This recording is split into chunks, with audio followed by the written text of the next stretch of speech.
We're gonna be working on a 2019 Cadillac XTS. Customer has a key now. It's a little bit worn out, still works. They want to add a extra key, and also they have the metal key that's not cut, so we're gonna cut that.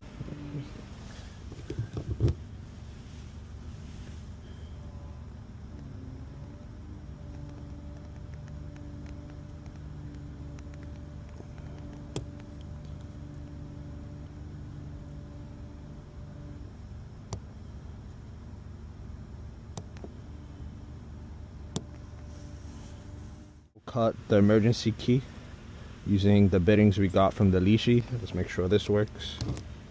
Yep, locks and unlocks. This is the new key here.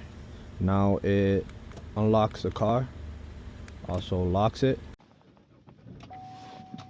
It turns on the car as well.